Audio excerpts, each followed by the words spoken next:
नमस्कार प्रिय दर्शकों। आज का एक और कहानी में आप सभी का स्वागत है। आज का इस कहानी में हम कुंभ मेला के बारे में जानेंगे। कुंभ मेला का इतिहास। आखिर कितना पुराना है कुंभ का इतिहास? कुंभ का वर्णन वेद पुराणों में भी मिलता है, जिसमें वर्णित कथा के अनुसार कुंभ मेले का संबंध समुद्र मंथन से माना गया है। कहा जाता है कि महाकुंभ के दौरान गंगा नदी में स्नान करने से व्यक्ति को अक्षय फलों की प्राप्ति होती है। जहां कुंभ मेले का आयोजन 12 साल में होता है, वहीं महाकुंभ 12 कुंभ मेले के बाद यानी 144 साल में लगता है।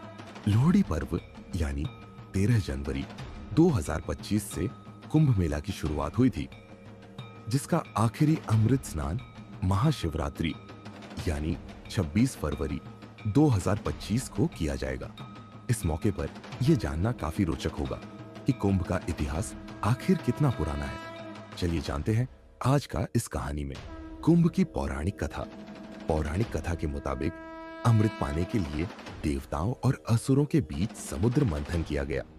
इस मंथन के दौरान कई तरह के रत्न उत्पन्न हुए, जिन्हें देवताओं और असुरों ने बांट लिया। समुद्र मंथन के आखिर में भगवान धन्वंतरी अमृत का कलश लेकर प्रकट हुए। अमृत पाने की लालसा में देवताओं और असुरों में युद्ध छिड़ गया।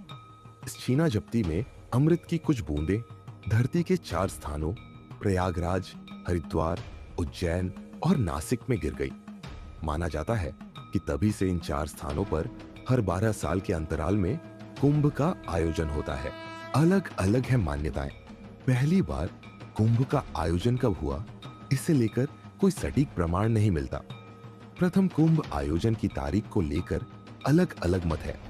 कुछ मान्यताओं के अनुसार 7वीं शताब्दी में सम्राट हर्षवर्धन के काल में चीनी तीर्थयात्री ह्वेनसांग ने अपने एक यात्रा विवरण में कुंभ का वर्णन किया है। इस यात्रा विवरण में उन्होंने प्रयागराज के कुंभ महोत्सव के दौरान संगम पर स्नान का उल्लेख करते हुए इसे पवित्र हिंदू तीर्थ स्थल बताया है।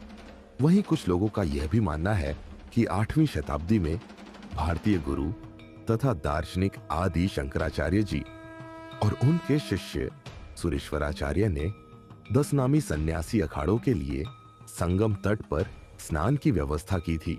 महाकुंभ मेला भारत में सबसे बड़ा धार्मिक समागम है, जिसमें लाखों लोग शामिल होते हैं।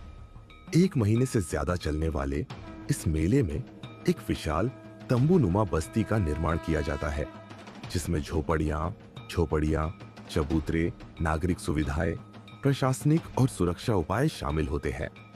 इसे सरकार, स्थानीय अधिकारियों और पुलिस द्वारा शानदार तरीके से आयोजित किया जाता है।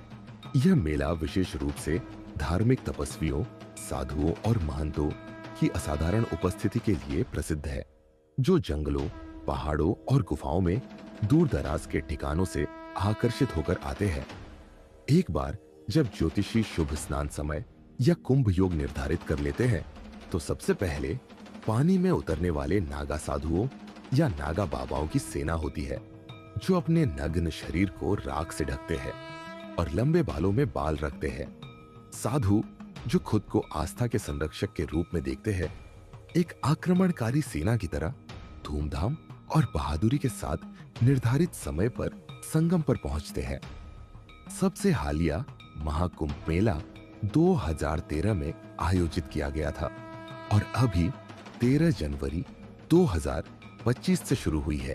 संगम यह वह स्थान है जहां मां गंगा का भूरा पानी यमुना के हरे पानी से मिलता है। साथ ही पौराणिक सरस्वती नदी का पानी भी मिलती है, जो अदृश्य है, लेकिन माना जाता है कि यह भूमिगत बहती है। यह सिविल लाइन से लगभग 7 किलोमीटर दूर स्थित है, जहां से अकबर किले की पूर्वी प्राचीर दिखाई देती है। पवित्र संगम की ओर विस्तृत बाढ़ के मैदान और कीचड़ भरे तट फैले हुए हैं। नदी के बीच में पुजारी पूजा करने के लिए छोटे छोटे चबूतरों पर बैठते हैं और उथले पानी में श्रद्धालुओं की पूजा अर्चना में मदद करते हैं। संगम के पानी में डुबकी लगाना हिंदू धर्मावलंबियों के लिए सबसे पवित्र तीर्थ माना जाता है। किले के पास घाट पर तीर्थयात्री और पर्यटक दोनों ही संगम के लिए नाव किराए पर ले सकते हैं। महाकुंभ के दौरान संगम वास्तव में जीवंत हो उठता है और पूरे देश से श्रद्धालुओं को अपनी ओर आकर्षित करता है। तो ये था आज का महाकुंभ का कहानी।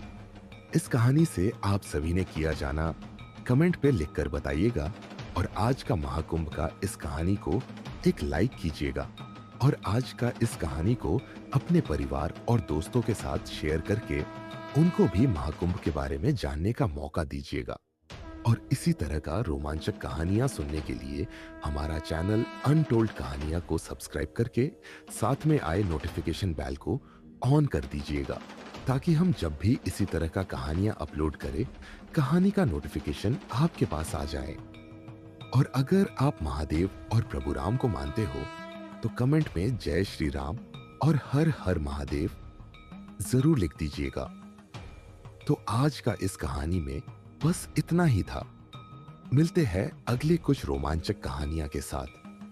तब तक के लिए हर हर महादेव, जय श्री राम।